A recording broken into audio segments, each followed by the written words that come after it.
Jim. Oh my God, Jim! Looking pretty good. It's gonna be a triple kill. Jim comes on fire. Jim comes on fire.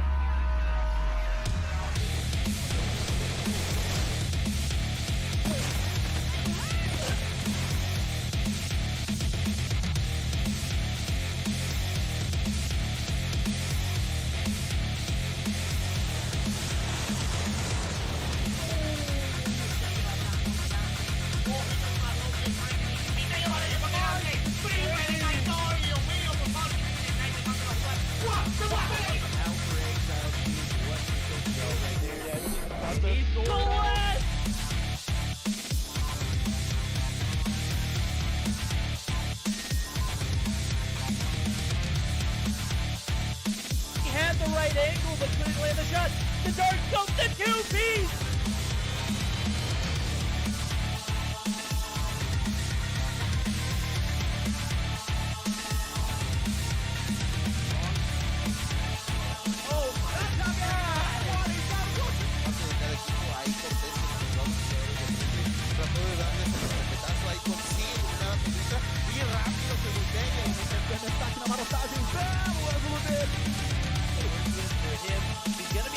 Oh my God! He was down to 1 second on the clock. Já pegou bala na cara do Master. O ImPERium vai tentando fazer o primeiro.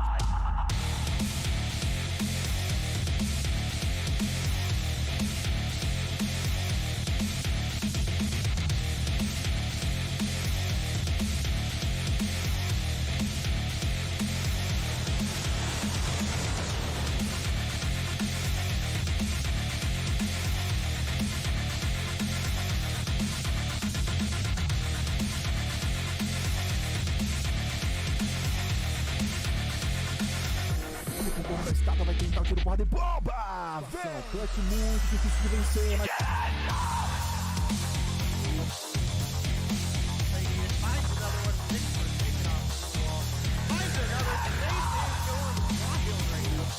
Square on the body that you hit. He no-scoped Raballo right there. He no-scoped.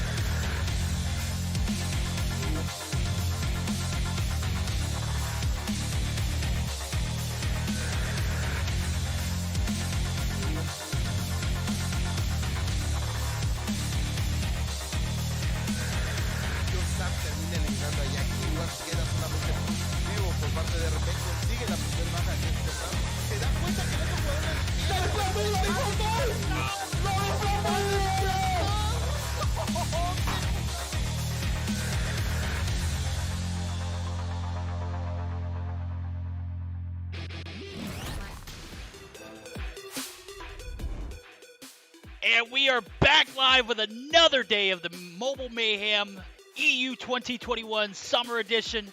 It's your boy Verdict, and as always with me, the ever so legendary ImPERium.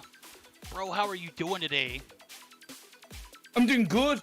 The weather is absolutely wonderful here in Ireland. I've been out. I've been going for a walk. I interviewed Marvel today. Life is good, and I'm hyped for another day. Mobile Mayhem, Call of Duty Mobile Action. Yo, that interview is poggers, my guy, to say the least. We're going to have a 2-segment interview with my guy Marvel coming up on today's show. We've got plenty of action to fill the lobby as things got spicy in the Masters last night. I'm super ready to see these guys perform today. You've already seen it. Schedule is looking pretty slammed. Stamina and Anarchy, Ultima and Nova Esports, VusionZ and BK ROG Esports. We're only going to see 3 matchups today due to the Aphelion disband. But still, we've got a full segment with Marvel, with none other than ImPERium, who got that interview done. Man, I appreciate you doing that, bro. I got a chance to just skip through it. It looked pretty juicy. It was a pleasure. You know, it was a genuine pleasure to interview Marvel. Unfortunately, no video cam, so you don't see his beautiful face moving, but he did send me a picture to slap on the other side. And yeah, I came into to give everyone a bit of an idea. I came into, you know, not scripting any like core questions. I had an idea of what I wanted to touch upon, what I wanted to ask him, and credit where it's due, especially considering English isn't his native language. He answered those questions really detailed, really well, and trust me, you're not going to want to miss it. It's going to be very, very good to listen to. It's definitely going to be a spicy one. Can't wait to see all that, bro. But nonetheless, we're going to take a look at the standings as we're getting geared up for our first match. We're in the lobby. A lot are on the line. This is the very first, it's the first full week, but the second week technically. It is. Nova Esports, 20 points. Oxygen, Tragik, and XOXO right there with them. Some of these teams haven't had a chance to get on the board yet. Obviously, they haven't had matchups. Nope. We'll see a lot of these today. Who are you most excited about seeing perform today? Because we have 3 action-packed game series. Ooh. That's it's going to be the question of the hour right now. Ooh. Really good question. I would have to say, probably. Really good question. I'm gonna say Fusion versus Bunker ROG. I was hovering between the Ultima Nova matchup, but I'm really looking forward to Fusion BK ROG, because I think if anybody can kind of steal a win away kind of this early, that might be a bit of a surprise win. It could be Fusion against BK ROG. So it's going to be an exciting matchup. The fact that all 4 series in Tuesday's games did go to 2-0, I do want to see that game 3, to be fair, massively. But for me, it is the Fusion BK ROG. What about yourself? Is there any specific matchup you're looking out for? You know, in a competitive aspect, I'm definitely looking for that matchup, but I have heard so much about the Stamina team that I cannot wait to see them perform. They've been playing so well in the Masters. I think they're 4-0. They're the only 4-0 team. They clinched that, a berth into the playoffs very early on. I'm excited to see how they stack up at Mobile Mayhem, as obviously the rule set's the same. They've got a very competitive opponent in Anarchy, who, if I'm not mistaken, it was Zenshu before, correct? Yes. Okay. Yes. So, formerly Zenshu, now Anarchy. So yeah, I'm looking forward to this matchup the most. It's the first one of the day. It's where we're gonna start our action out, and I've already read in Discord that the guys over at Stamina are warming up by watching TikToks. So I don't know if I was supposed to release that information, but I thought it was just too great not to let everybody know. And that, I'm sure that's not a disrespect to anybody, but at the same time, it's like these guys are just waiting in the lobby for us to get ready for the series, and nonetheless they are on their phones watching TikTok videos. Man, what? I'm gonna sound like such a boomer, but it's like back in my day, like Get focused. Get your head right. You like, I don't know. Look, I gotta respect that though, because it does show a level of relaxation. And if you're having a laugh and bonding over TikToks, or even if it's a YouTube video, let's be fair, I'm not gonna discriminate in that regard. It's still a sign of like that team strength, and you're going into the game. It's not that you're not focused; you're just relaxed, and you're able to go into that with a little bit more of a calm mindset. So I actually really like that from Stamina. Relaxing as a team, watching a couple of TikToks. Hey, can't argue with that. Oh, can't argue with it, as well as we're not gonna hold these guys back from the action for too much longer. It starts up the best of 3 here. Standoff, hardpoint, takeoff, search or destroy. If we're lucky enough to see it, game 3 is gonna be firing range domination. Annihilator and the Sparrow are banned. We aren't going to hold back. This is going to be some action at its finest. The #1 Masters team. Actually, we got players leaving the lobby, so we aren't going to see game #1. Oh. Well, actually, we got a 2v2, it looks like. Everybody else has left the lobby. Let's see if we can get... Let's see if we can get any kind of real... what the hell is going on? So we'll have to wait and see. Apparently, Anarchy are asking if they can do substitutions, which we'll have to wait and see what goes on. But on a side note as well, outside of the maps that were picked and what else was banned, the banned maps were Crossfire and Hackney Yard. So I find it interesting that Hackney Yard was taken off the table for these maps, along with Crossfire. I think taking off Crossfire makes sense, because I know with the rule change of having two snipers available, I think Crossfire becomes a bit more of a difficult map to deal with for teams that maybe aren't iconically known for having a super strong sniper, or either way they feel like they're weak against snipers. Crossfire off the table. Yeah, I completely agree with that. I got the opportunity to cast a best of 5 against one of the best LATAM teams and one of the best NA teams, Tribe and Cygnus. And bro, I went to a game 5. Crossfire S&D was the determining factor, and nonetheless we went to a round 11. It was probably one of the best final situations I could have ever casted.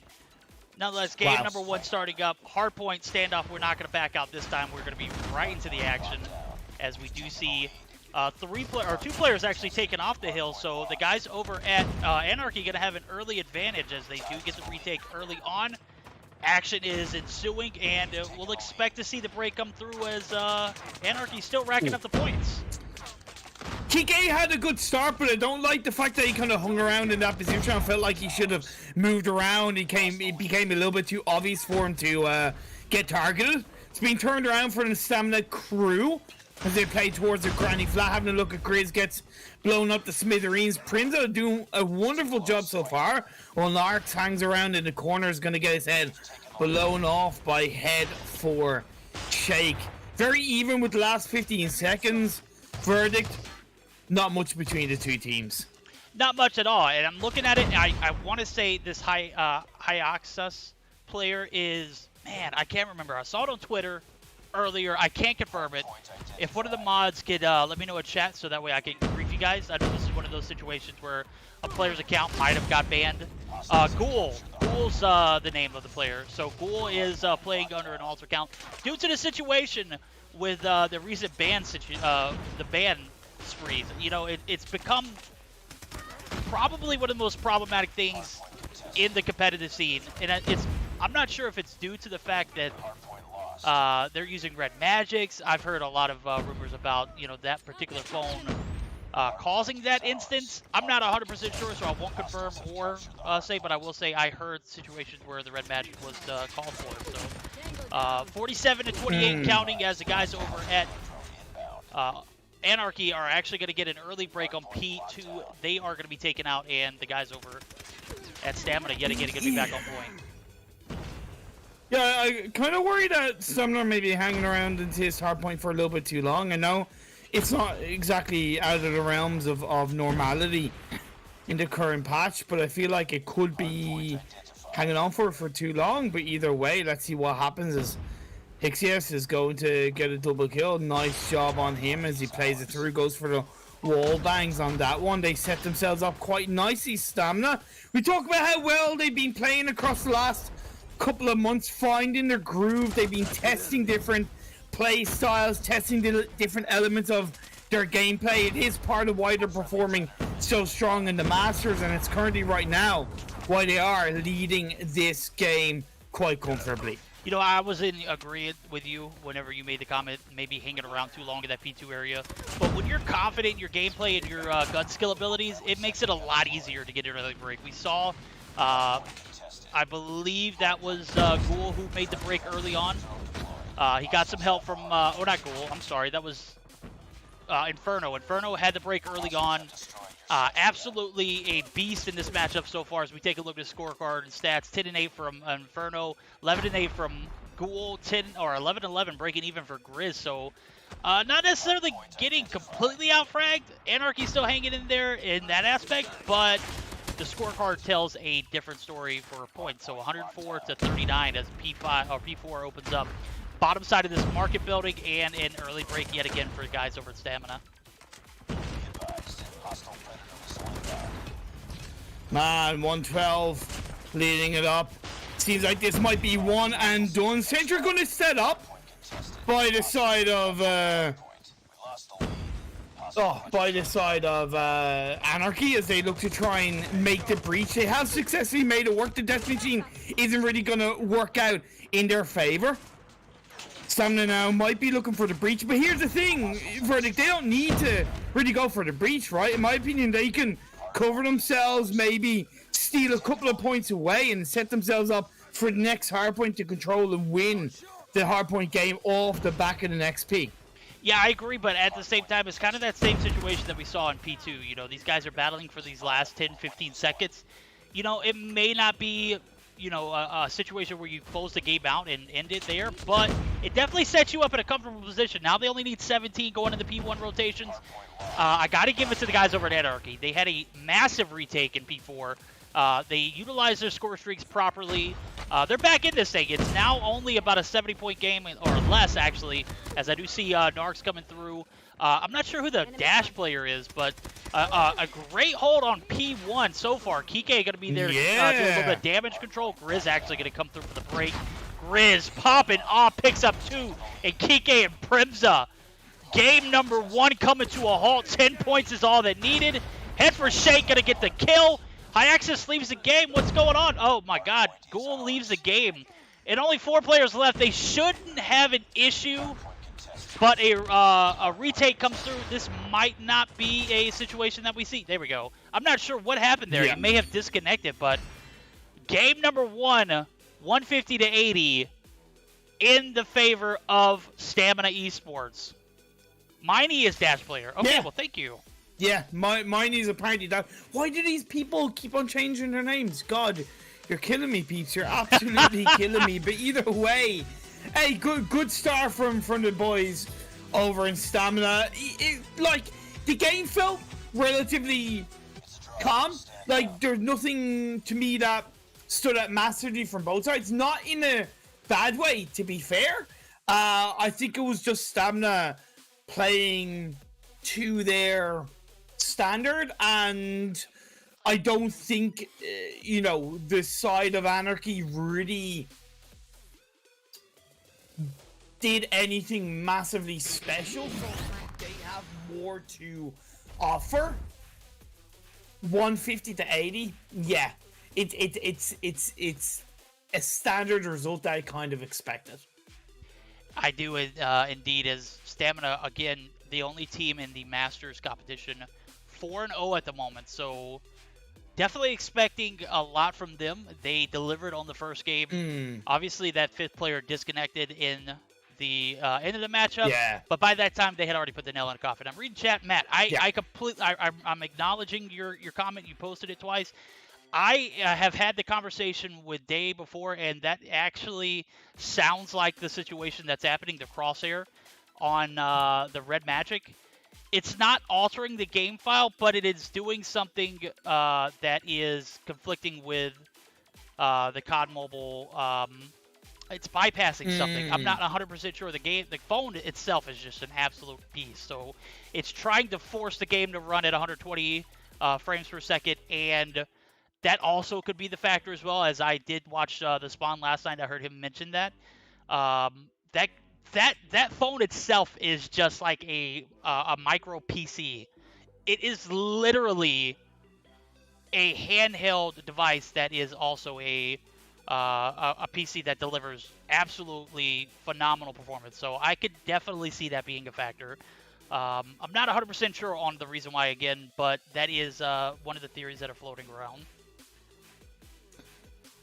The way I look at it is, you know, it doesn't really matter, right? Because you know, the device you use is to use if it is a benefit, you know, outside of obviously difference between iPad and phones, blah blah blah. But the way I look at it is that it's the same as PC competitors, right? They all have their own personal choice in keyboards and mice and certain things on PC specs. It's the same thing with mobile phones, in my opinion, and mobile devices. There is certain elements that will be automatically advantageous, but to me, I've never looked at it as a defining factor of making a player good or being the reason for this, that, and the other. Whether it's a known game bug or a game issue, but yeah. Yeah, I completely agree on that point. You know, the only advantage is if you're already a good player and you get something like that in your hands, it's like sharpening your sword, bro. If you're already a good warrior, you get a sharp sword, there's nothing that's going to hold you back. Obviously, in this particular instance, you know, is it an advantage? I don't believe so. I believe players are going to be, you know, good regardless of the situation that they have. Obviously, it's going to give you a, I wouldn't necessarily say advantage, but it's just going to improve advantage. your. Oh yeah. You know, feel good, play good. You know, or feel good, look good, play good situation. You know, that could definitely be it. But I mean, these kids are cracked. But then regardless. again.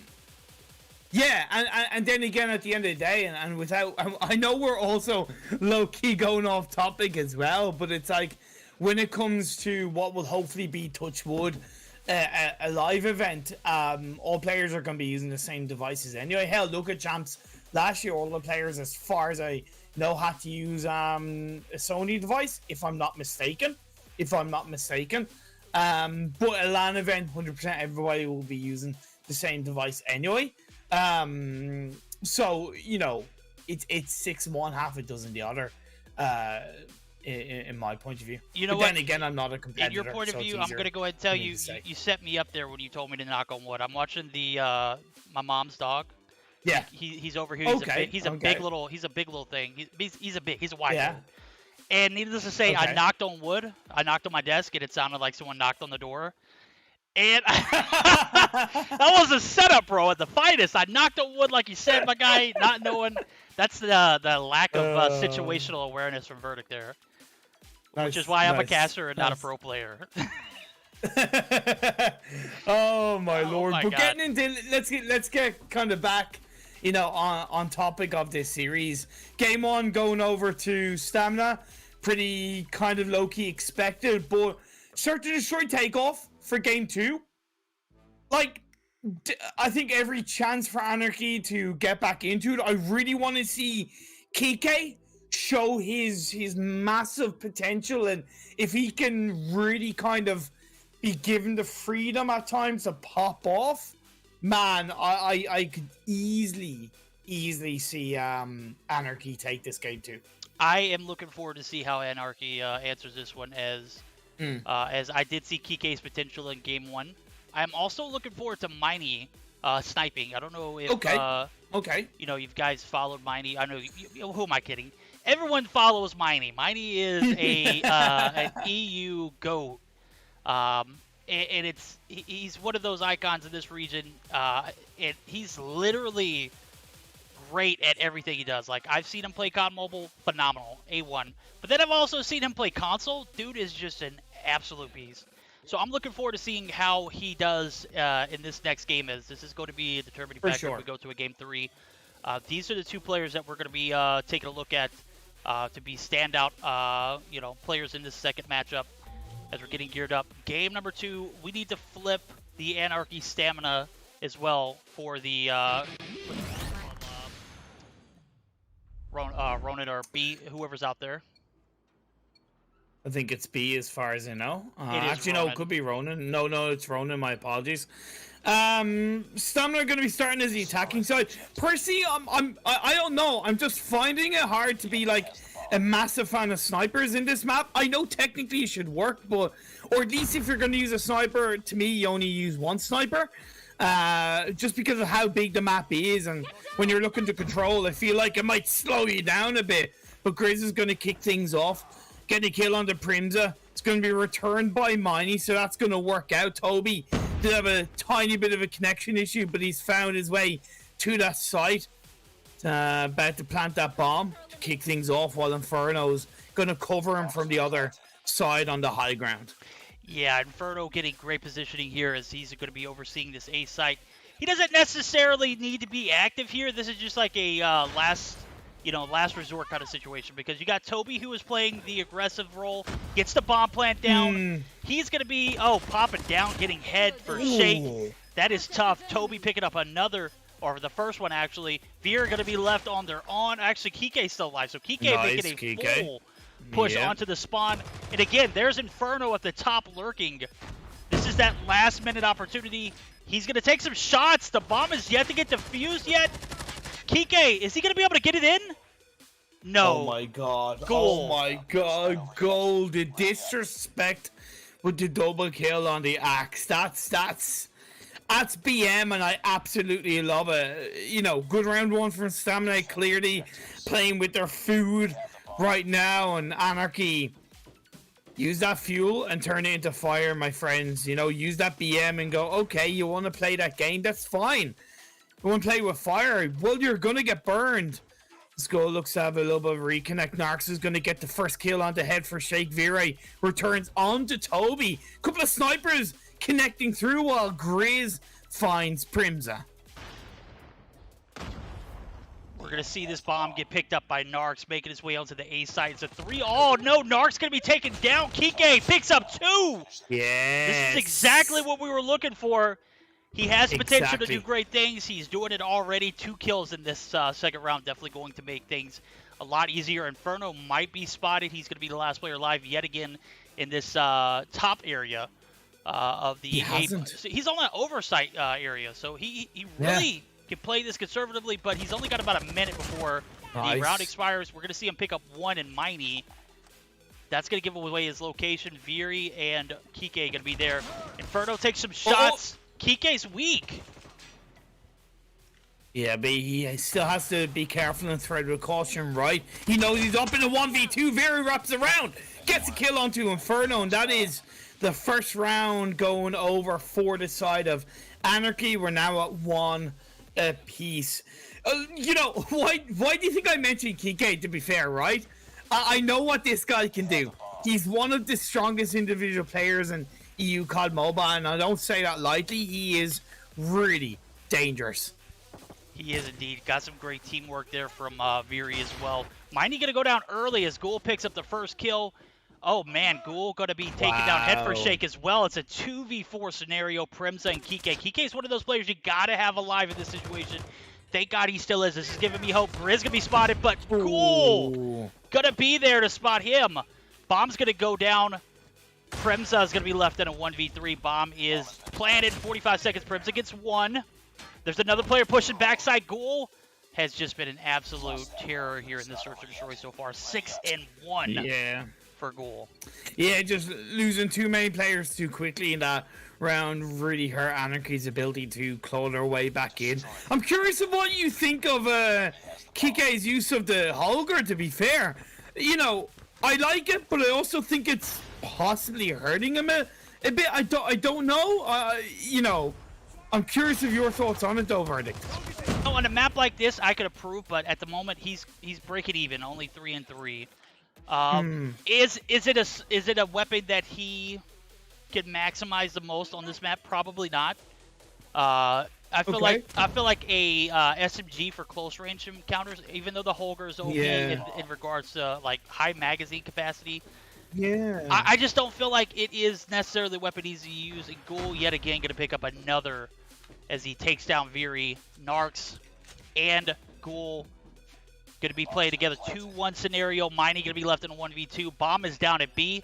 That was an interesting bomb plant. Obviously, Miney already anticipating the A plant. He gets fooled. Ghoul going to be flashed. He's not going to be able to take advantage of this opportunity, and it's going to make it that much more difficult. Come on, Miney. Oh! Oh, no! Yes! Oh, he switches Mighty! up! Oh, my God, how did he get away with that kill? There's no way he should have, but that flick... Turn, kill, happy days, but Narx shuts him down with the sniper. Good effort, Miney, but there was a... To me, there was a level of panic with how kind of Miney played that. He got away with the first kill, but he also overstepped his mark going for the second, where he probably should... He still had a bit of time at that point to maybe pick a shot. He had the sniper. Close, but no cigar. Close but no cigar indeed. Round 5. This is going to be the last one before we flip sides. Primza and Viri are going to go down early. Ghoul 9 and 2.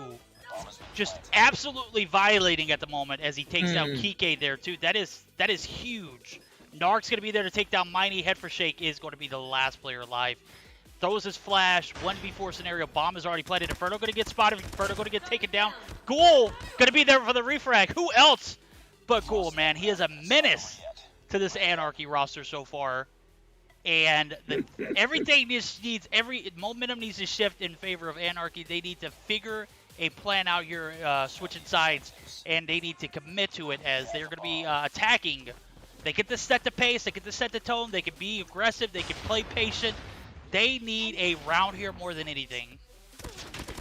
They really do, and it's not getting off to a good start as Ghoul and Arcs gets a kill either way. Evens up with Very finding one, but Inferno is gonna have the target inside. Target acquired, leaves just one player up for the side of Anarchy. Head for Shake, gonna get found by Grizz's beautiful shotgun, and game set match point for Stamina as Anarchy. They may have a new team name, but unfortunately seems like it's just the same disconnected performance from them as we've seen over the last kind of week or so in my eyes. But let's see if they can at least end on a little bit of a better note.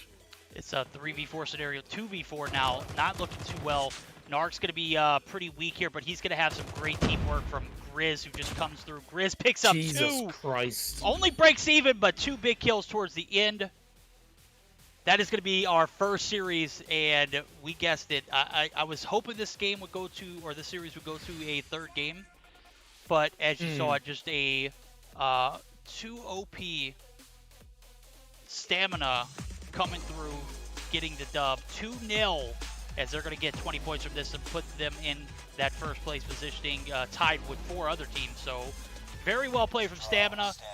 Pop-off performances, I got to give it the Ghoul, bro. That guy was an absolute menace. I know 12-3 on a map like that is just absolutely phenomenal. He wasn't sniping. That's usually what we see in situations like that. He was just in the right position at the right time. Yeah, but then again, I'm sorry, but as much as I get that and credit to Ghoul, the defense from Anarchy was quite disconnected. They were rocking 2 snipers, multiple rounds, if not, I think all the rounds as defense. To me, you're just exposing way too many weaknesses of getting picked off. It's a massive map. Again, I know it's hard to defend, but when you create those holes for your opponents to poke through and you know, get past, it makes it so much harder to defend, especially an aggressive team like Stamina. Like, I would love to have seen a round or two where the players of Anarchy sent all 5 in one direction, right? It may not be ideal and you're leaving technically half the map open, but if you sweep the map 2 or 3 or 4, even all 5 together, you might get one player taken out, but there's a much higher chance that you're going to refrag. And the less players your opponents have as the attacking side, the harder it is for them to actually then plant that bomb, you know? So I really feel like there was really some missed strategical elements of how Anarchy played that game. Again, it's why I pointed out the disconnection from how they were playing in that game was really exposed. Yeah, Stamina definitely exposed that. They probably have some of the best communication, as we're going to highlight their performance.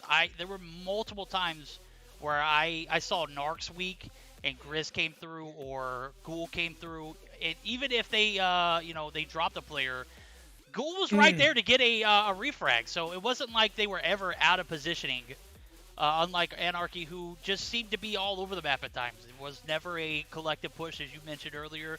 I was so hoping to look forward to that stack on A that was desperately needed at the beginning.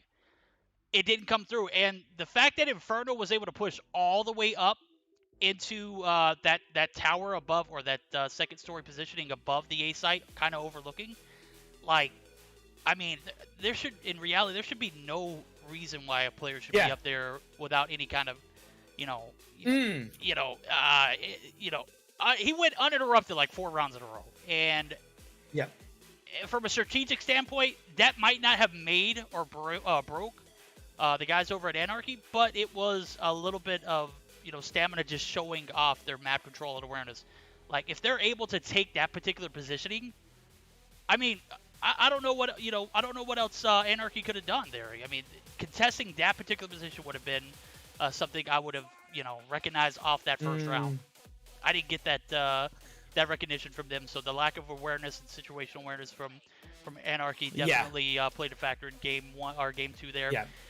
We are not going to hold you back from any more action. Actually, we're going to hear from COD Mobile as we're going to play the Season 5 Battle Pass intro and the new trailer, which looks pretty dope. And then we're going to jump into the first part of the Marvel interview, guys. So stay tuned.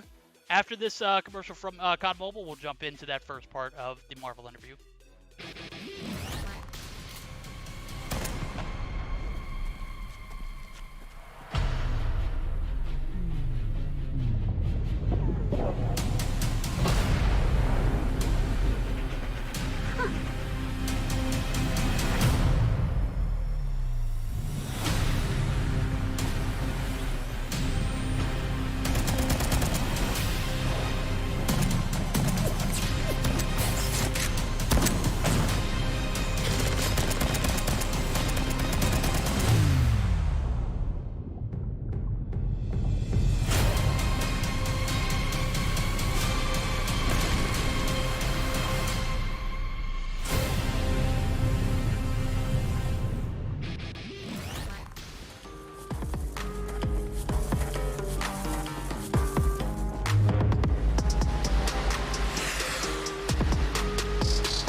My name is ImPERium, and I'm with the one and only fantastic Marvel from Oxygen Esports for an interview today. How are you doing, my friend Marvel? Hello everyone, and hello ImPERium. I'm happy to be here. And I'm doing good.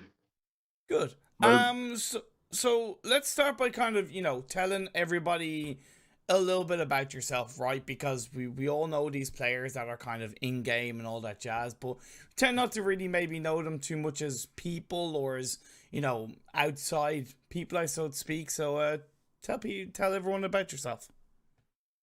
For sure. So I'm 23 years old, soon 24. I used to live in Paris before, but now I live in the south of France. Okay.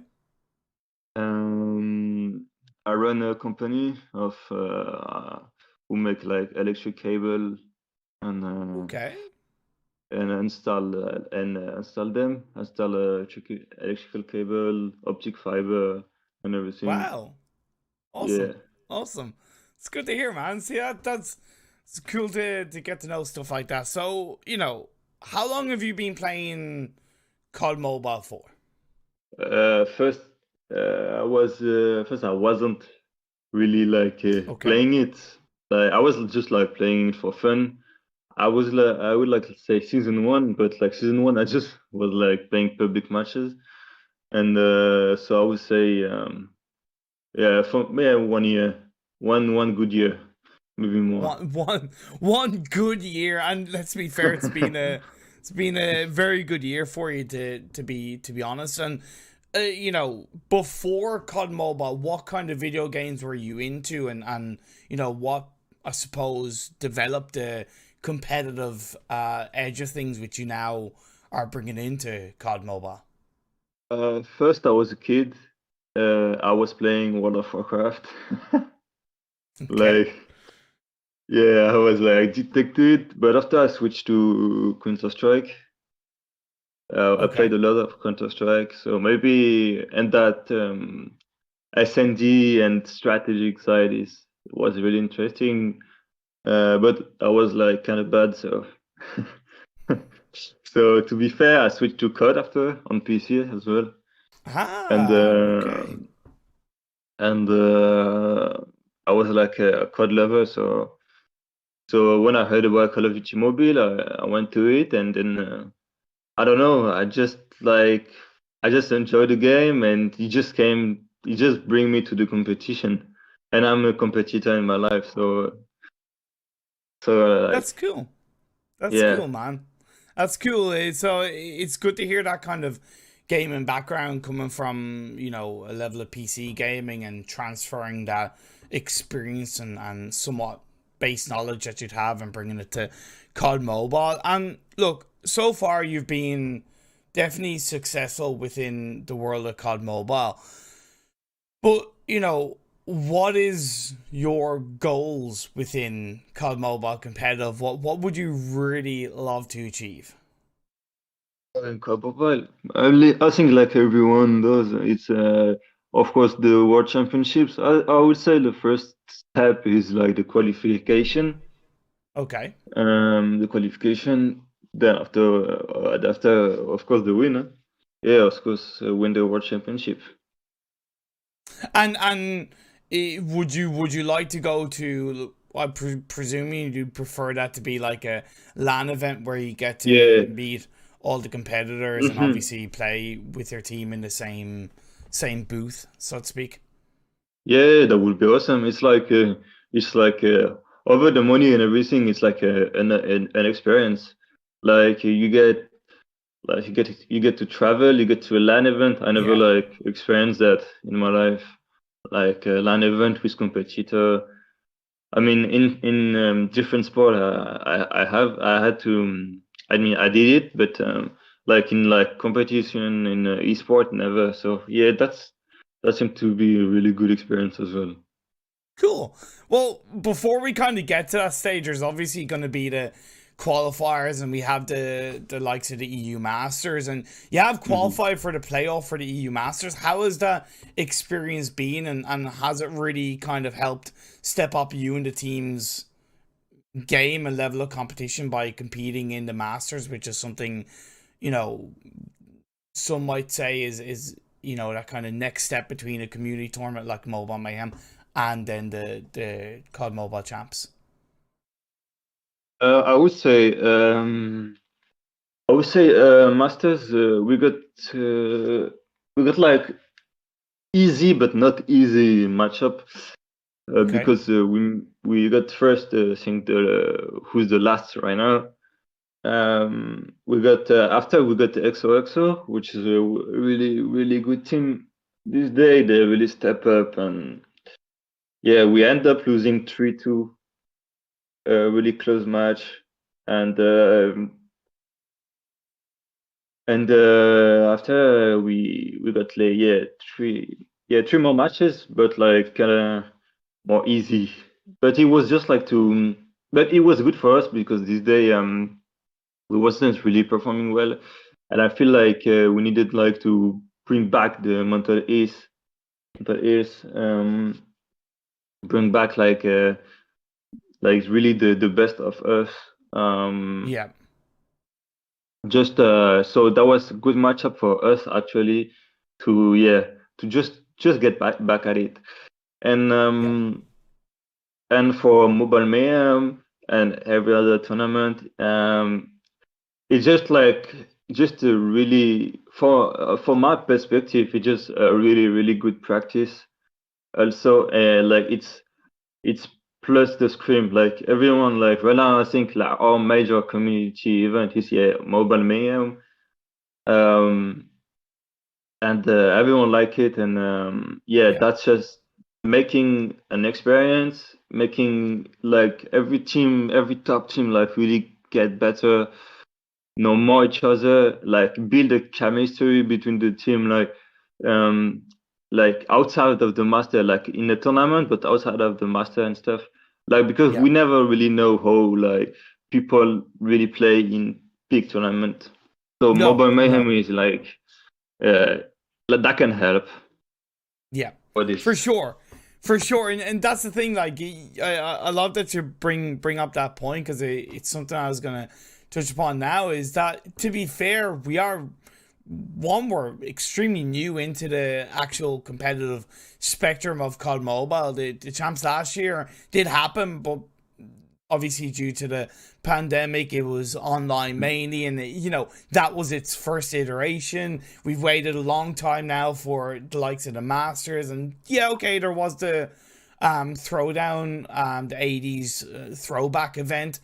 but we're still relatively new in the spectrum, and the reliance on community tournaments like the Mobile Mayhem has been pretty big. So the development of the EU scene, I believe, as a whole, has been pretty strong. Where do you rate, genuinely, where do you rate EU as a scene right now compared to other regions in the competitive spectrum? I don't really know about, like, for example, Japan, Korea, and all this stuff. But we actually, like, for example, I know, like, some of the team, like maybe Nova, Stamina. Okay. I don't know if Stamina did, but I mean, we did as well. Like, we scream like a Japanese, India team. Yeah, I feel like EU is the best. I feel like we end up beating everyone. I think the EU beating everyone on their ping, and like just for the competitive side, huh? It's for me, like against NA. Yeah, I mean, everyone see like what happened in NA Master, yeah, like on Monday for the NA, like like people get nuked, like it's like so are you saying, are you basically saying that EU is better than NA? Yeah, 100%. Even the top team from NA, which argued could be Tribe at the moment, do you think? I mean, like, I think the top 3 EU team, top 4 EU team, I think they would be Tribe, yeah. But actually, like NA, it's a one, for me, from my perspective, from what I've seen, it's like 1 or 2 team that really can do something. While in EU, it's really more tough. You got Stamina, XO, Oxygen, Nova can really, like, for the moment, really can bring that, like which every match are close. So yeah. And who do you think is the best team in Europe right now? Best team in Europe right now? Well, I would like to say us, but I would say probably Stamina right now, because really? I feel like they step up in the like in the team play a lot. Like Stamina got an insane team play, and I feel like even if I'm sad, of course, I feel like, but Nova with Karma Edition are really powerful. So it's really two teams that we're gonna need to work to get them down. Yeah. Cool. Yeah, and talking about your own team, the current roster that you have, what's the mentality like within the team? What is the, is everybody on the same page on the goals and what you're trying to achieve? What is the mindset in the team right now? Oh, it depends. It depends of the day, I would say, because like sometimes we know we had like tough day after Kama left, so it was really tough day. So like everyone, I feel like Shark, me, we could have like separate each other because everyone had like other proposition from other big team, and but at the end we just like stack together and we discussed. We say okay, but let's get someone else. We happy to get leader. We're gonna work even more, and but sometimes, I would say sometimes it's tough. But at the end, we like most of us like want. We got the same objective in our view, that bring back the qualification for the World Championships. First step.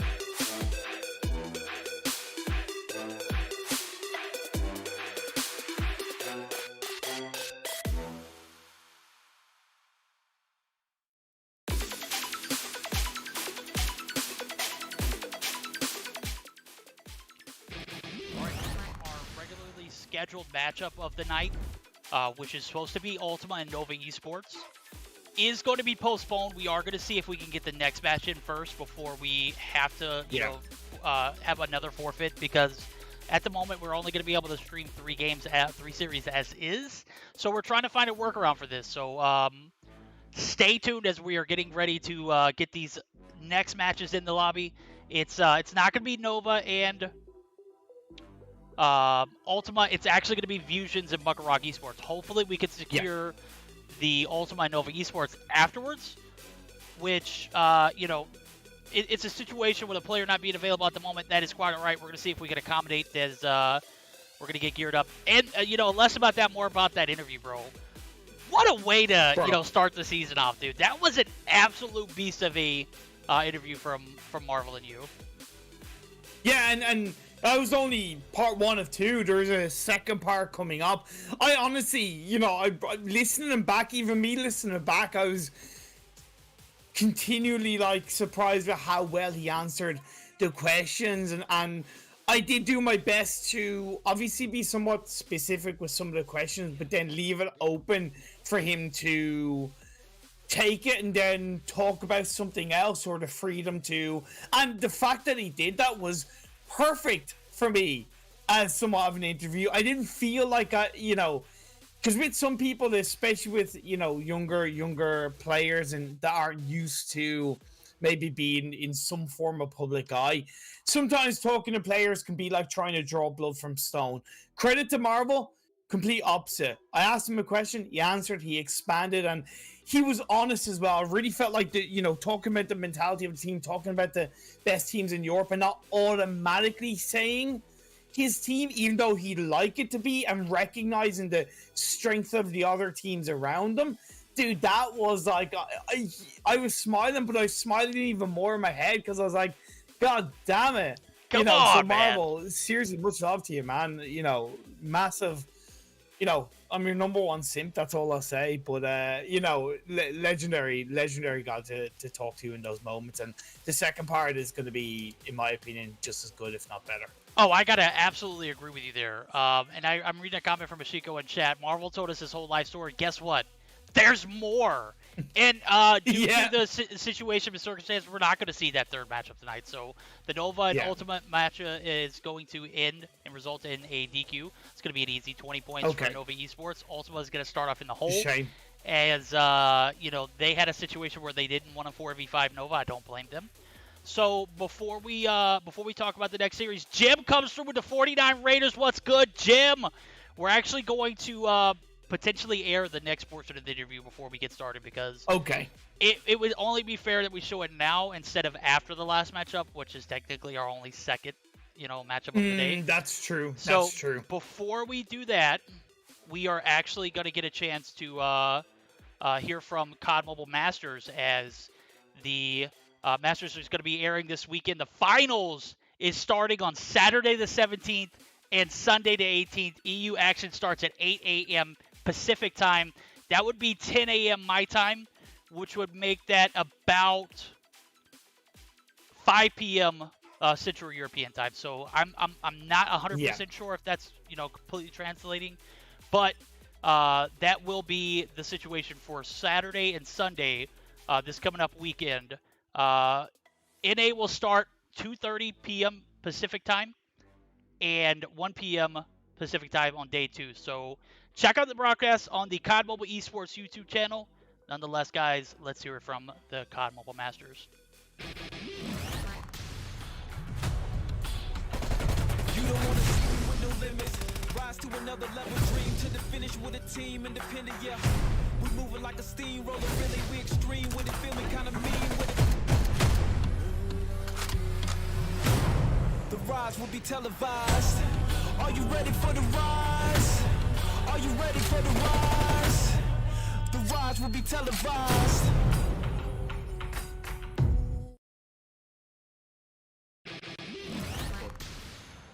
And working with Oxygen Esports, how have they been supportive with that goal? What has the back end communication been like with Oxygen Esports? Yeah, Oxygen Esports, like they always like providing us like what we need. Like if we need something, they just say like just ask for it. You will get it. If you need like a gaming chair, just an example, gaming chair like an headset, you can get it. Then after it's like it's like a team. Like they're supporting you. They like we got a chat with like all the big like end manager and stuff. They behind us. So that's cool to feel like people are behind you as well. Good. That's good to hear. That's good to hear. That's important. You always have to have that back end support from the team you're representing or the org you're representing in this case. Moving on to the kind of state of COD Mobile when it comes to the rule sets, because the rules have been kind of evolving and changing throughout the competitive scene over the last couple of months. What is your opinion on the current rule set in the competitive, and is there something you would love to see changed, added, or removed? Yeah, a few things I would say. I like the rules right now, but I'm kind of a CDL fan, so I kind of like.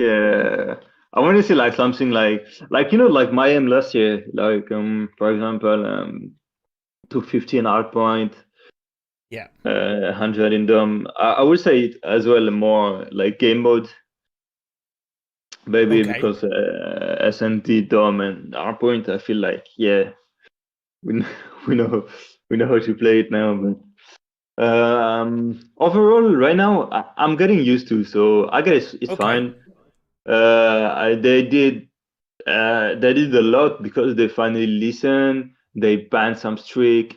They banned the termite, persistence, like all that type of thing that make, of course, the game like more competitive. I would like to see the one sniper back as well in SND. There was only one sniper. Like because like, I feel like the sniper, like sometimes they're getting too much value. Like just like because when you're pushing aside, there is one sniper on each side. But of course, that makes the thing like even more competitive because like for me as a sniper, I got to get a pick on each side. So and I know that most of the time it's one gonna be there and one gonna be there. So but I feel like it's getting too much value. Okay.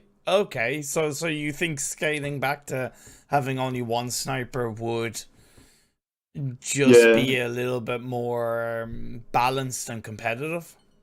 Yeah. I mean that's my opinion. Yeah, that's it's interesting to hear. Personally, I don't think it matters too much because I believe you can overall, for the most part, counter double snipers. It does depend on the map, of course, but I think sometimes teams maybe rely on the double sniper too much. Obviously, it depends if they're the defending or the attacking side. It's just my opinion, but definitely good to hear your standpoint on things. But I'm just saying it like it's because like of course right now most of the team running two sniper, but there is a reason for that. Like it's because that's even the thing. Like I don't think enough teams realistically kind of think, okay, there should be a reason why we're running two snipers, right?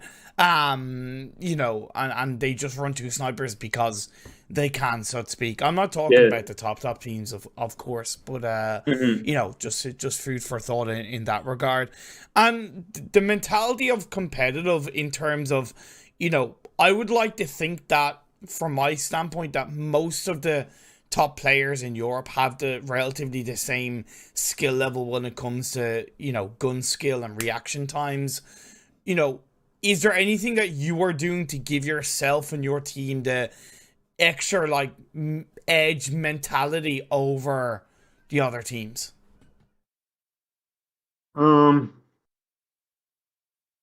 I would say like you mean like for example before a match, like Whether it's before a match, you know, a certain ritual or a pep talk, or whether it's during the match or after the match, is there anything that you are doing to try and give yourself that little bit of an edge?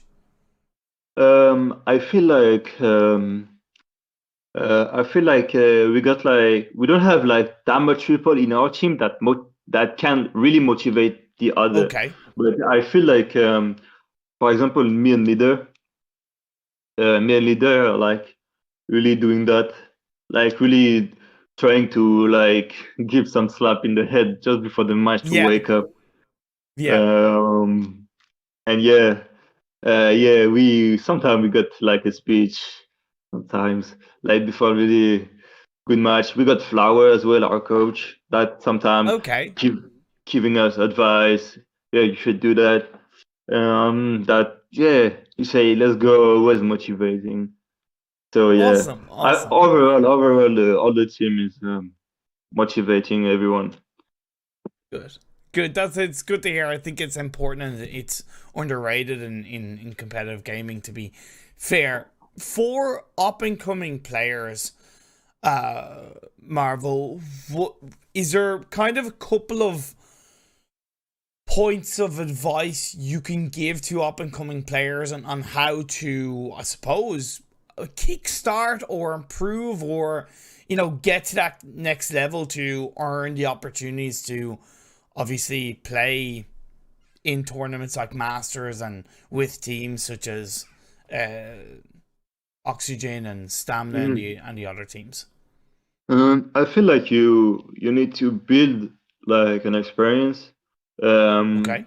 Because be good and even really good, that's not everything. Because when it's gonna come to like imagine a semi-final of stage 4, and like you can be the best player, you're gonna get pressure on, and like non-experienced people will not know how to deal with that pressure. But like experienced people will turn this like experience and will turn this pressure in the game like really like tough, and they will become like really, really strong. But I feel like you gotta start somewhere. You gotta start somewhere in the competition. I start like by Tier 1 experience by COD Esports. When I was with Jim, Saf, Toby, and the rest, and I got lucky to get there. I was playing I got trial for them. I was playing really well. That built me up, and then I did the E8. Wasn't do that well because just of my style of play, my placement, where I was in the point. I was like playing OBJ, and people know me. I'm not really an OBJ player. But like all those things, like when you go down, like somewhere, like for example, for me in E8, when you go down and you don't play at your best, like you're doing like kind of bad, to be honest, and just like just to rise up, just like basically build an experience around the game. Okay. Yeah, build on experience. That's pretty fair. I cannot argue with that one. Look, you know, thank you so much for providing, to be fair, such pretty kick-ass answers. Not only because English isn't your native language, and you've kicked ass in providing strong answers and just giving myself and the viewers a better insight into yourself and the team. Real quickly, is there anything you'd like to say to the supporters out there? And you're more than welcome to, you know, say it in French and anything you'd like to say to them. I don't really know. Just thanks for all the support. I will keep in English because I think everyone understands English now. Thanks for all the support and every message that I received, like after even the throwback showdown. the master. It's really been insane this past day when I've been really performing well. So thank you everyone, and yeah, it's been a pleasure. Awesome. Well, thank you once again, Marvel, for taking the time to speak to me and answer a few questions I had in my mind. Good luck for the rest of the competitive year, and stay awesome. Thank you, ImPERium. Thank you, and thank you everyone.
And final matchup of the day, BK ROG Esports taking on VusionZ. And if I'm not mistaken, Yes, these are sir. two teams that we saw in the Masters yesterday, and I believe they came up shy of making it to the playoffs. So they don't have that, kind of stress on them anymore. But now they have the opportunity to, stand out and be the team that they need to be here in this next series. So I'm looking forward to their results here in the Mobile Mayhem 2021 Summer Edition. I am so bummed that we're not going to see. That just tells you how great the competitive scene is in EU right now, right? VusionZ and BK ROG Esports don't qualify. That is just absolutely wild. Yeah, look, for BK ROG, I'm not going to say I'm disappointed, but I'm a little bit surprised they didn't make it to playoffs. Like you said, it does show the strength in competition, but I'm also aware that they're still an evolving team. They have some spicy potential on board. And as much as you say, yeah, okay, they don't have to worry about Masters, but there is a level of you don't qualify, that does mess with your head, and that could maybe make them doubt themselves a bit more. They have to brush it off, of course. Life goes on. It's part of, defeat in itself. It's part of competition. You're going to lose. You're going to fall down to the ground. It's easier said than done, right? For us in the backline, we don't know what's going through their heads. It could be feeling a little bit defeated tonight. It could be, but this is a moment of redemption for them. They're going to be able to take this best of 3 against both of these teams are pretty stacked. I'm looking at the lobby. Again, tell me you're disappointed without telling me you're disappointed. You heard it from ImPERium right there. That was definitely one of those moments where I could just absolutely feel, that devastation, But again, I got to go back to the level of competition that is, the sure. EU competitive scene. It is just since I've been, ever since I've been casting, that's February of this year. Ever since I've started casting EU, it's just been on the upward. So I caught the wave early, back when people talk so poorly about this scene. We've been here, casting it like it was just anything else, and to see it grow like that, it come to this point where everyone is more entertained by watching the competitive scene versus the NA scene. It is just a complete shocker. I'm so proud of you guys. I'm excited about what the future holds for the EU competitive scene. I'm super excited about what this matchup's going to bring. Rage Hardpoint starting us off. Summit, Search and Destroy. Oh, boy. And a standoff domination. Sparrow and Annihilator are banned. We won't see those as well. And the Raid map and Crossfire map are banned by both teams. So I'm not sure which team banned, but obviously, the selections are a little more different now that Master Rules takes rule set. What are you expecting in this matchup? Obviously, this is going to be a short stream. This is going to be probably our most spiciest one. I want to because it is a shorter stream. This is our second series and our only, there's no more games after. So come on, bring us a game 3. Hardpoint firing range is beautiful because it's a map that teams should be known for by now. It's quite familiar, and I think it allows a lot of teams to play to their full strength. Although I'm not a massive fan of Summit, the fact that Search and Destroy Summit I can accept. And I can't as I said, I want that game 3, so I'm going to talk about it. Domination standoff. It's going to be a crispy game to end on. So for me, I'm expecting a lot of aggression from BK ROG. And I'd like to see a level of control coming out from the side of VusionZ. And if RZM and Milk Beer is given a chance to shine, I think they can maybe be the tipping point for Vusion taking this series. I can definitely see that as well. So I'm super excited about it. And as much as I talk down about Summit, it's not growing on me like Meltdown Search and Destroy has. Meltdown, I absolutely love some Meltdown Search and Destroy. I feel like that's probably one of my favorite maps now, and I used to talk so poorly about it, and here I am, comparing it to a map I despise and telling it but Summit has grown on me in the Search and Destroy standpoint. So I'm definitely digging the the strategies, the pushes. I feel like these teams have adapted to the map and, have adapted their own play style for it. So I am expecting this one to go to a game 3. I'm hoping for it for stream's sake. We've only had one series so far, bro, and we're already an hour and a half in.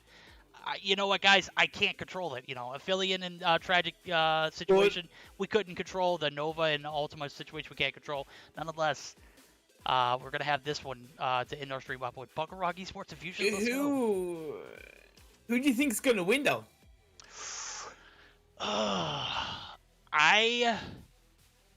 You know what? I feel like BK ROG Esports has a little bit more experience in Mobile Mayhem, the players themselves. Okay. But I definitely feel like VusionZ has an opportunity to stand out here. That's a political answer. I want one team and one team only. BK ROG Esports takes it at 2-1. They win the hardpoint. They lose to Search and Destroy. That's honestly that's what I would go for. See, why are you? It sounds like you're interviewing Marvel again, bro. You're just asking these one questions, and then bam. Because when I need to get tough, I get tough, my friend. It's tough love, as this game is going to be tough love for one of these teams as we get into this first hardpoint. Oh, okay. No, we don't get into the first hardpoint because something has happened. Hello, darkness, my old friend. Okay. Also, we got permission to join VusionZ VC, so they are in the Mobile Mayhem Discord using Fair. our voice chat, so we will be able to jump in and get a listen in early. So I know Yeah. I just called Bunker ROG Esports to take this series, but now we're gonna jump into the VCs for VusionZ. Yeah, it's okay. That's okay. They don't know. They didn't hear picked it, Bunker yeah. ROG. It's fine. It's fine. They didn't hear it.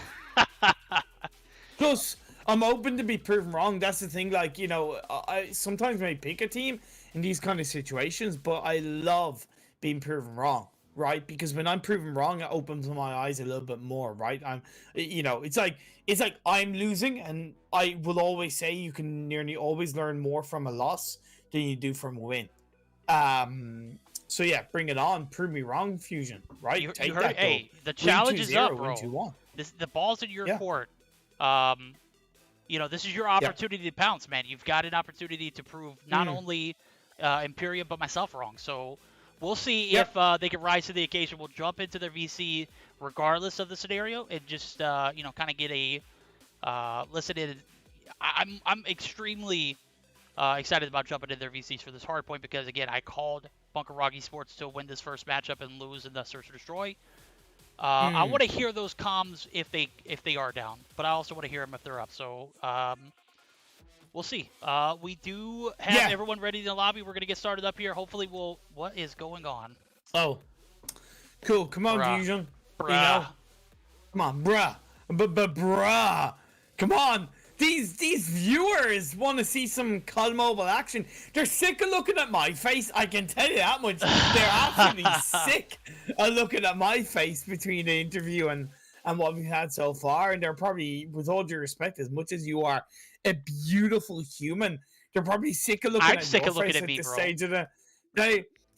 I'm sick of looking at me. I want to look at the gameplay, dude. I didn't get put in this position because I like looking at myself. I like looking at the gameplay, bro. This is where the action is. No one cares about the bot verdict and his sweet Meeseeks merch or ImPERium and his sexy unicorns of love jersey. That's some sweet Meeseeks merch. I gotta say, it looks very nice. Hold on. I wish I put Codcaster on the back. Right now it just says it says what COD did you Mobile put? Captain. But that was back when we had a COD Mobile competitive team. Captain, Yeah, okay. that was back in the day when we had a competitive team. I obviously ordered it well before, you know, I backed out of the COD Mobile competitive scene. So it would make sense if I had Caster on there now, but, you know, hindsight is always, what do they say, 50-50? Hindsight is 2020? 2020. I don't know, man. Yeah. It seems 'Cause 50-50. Either you're right or wrong. No, because that's not hindsight. Hindsight is recognizing when maybe something could have been done different. So that's clear, you know? So it's 2020. Okay.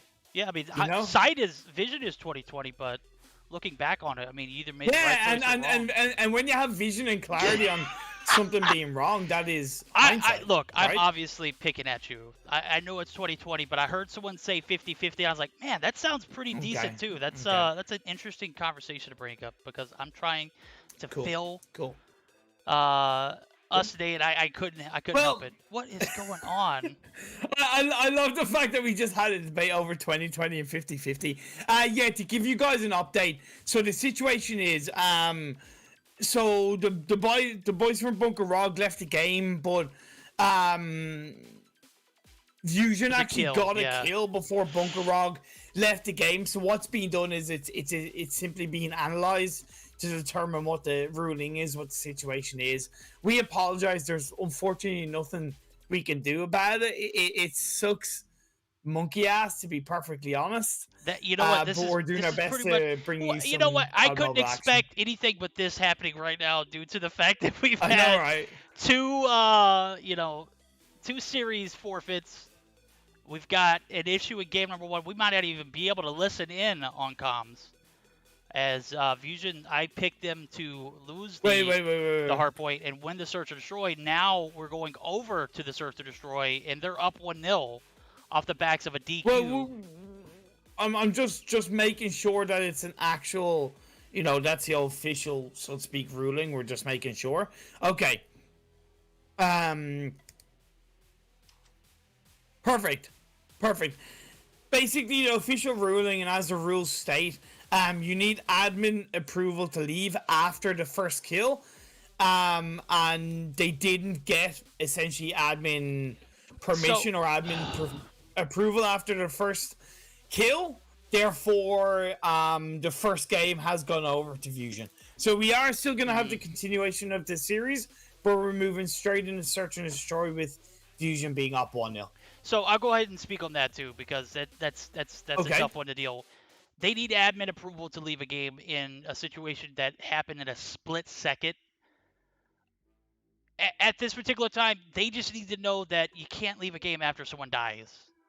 Like, there's no way that you could have like that kind of communication in the matter of literally seconds within it happening. So, I mean, at this particular point, they should be well disciplined to know not to lead the matchup. Obviously, there are situations that occur, and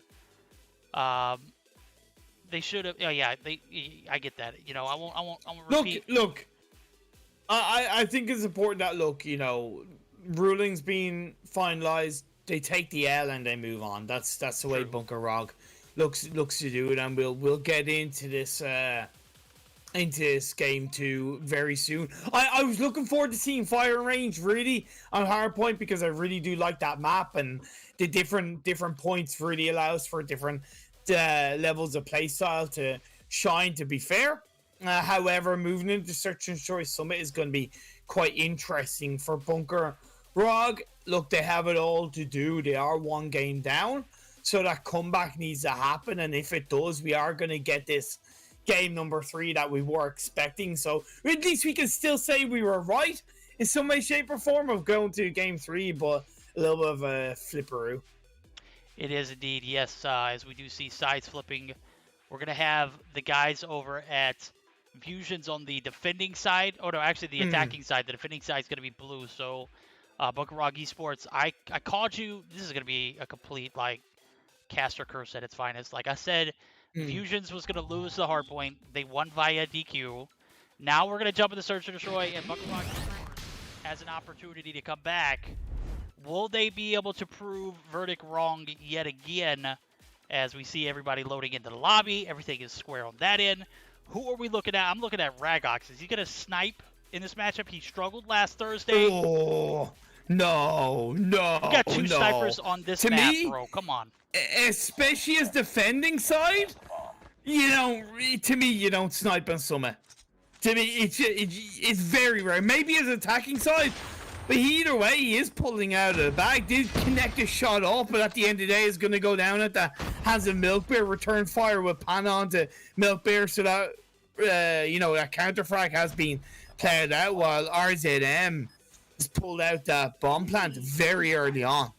A very smart one. It looks like everyone got caught up on the A side of things for Bunker ROG Esports. Taku going to take down Pana. Brick's going to go ahead and get Taku on the trade. It's a 3-all. Bomb is planted. 20 seconds for the guys over at Bunker ROG Esports as they are trying to make their way over. Nev going to get this cheeky top spot as he is looking to get the tower control. RZM going to be on the bottom side. Nice. We're going to lose Bricks. Ooh. Hez picks up 1. Fibble picks up 1. Nev going to be left in a 1v2. That's going to be tough. Bunker ROG Esports taking L here in first round. Good job by Hez.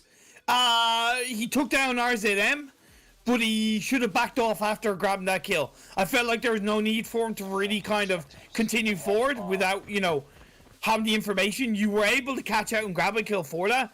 He just pushed himself a little bit too far forward for that one. Good start for the boys over at VusionZ. Taku is going to grab a kill onto Pana to give them the body advantage. Unfortunately, RZM goes down, so it's being evened up very quickly. While Fibble has a bomb in his hands, going to look to maybe find an opportunity to plant that bad boy on that B side.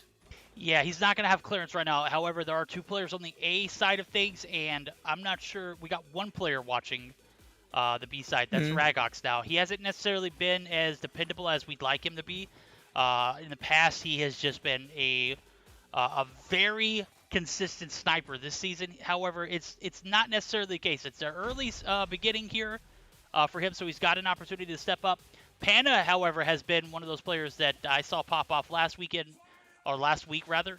Today, kind of in the same boat as Ragox.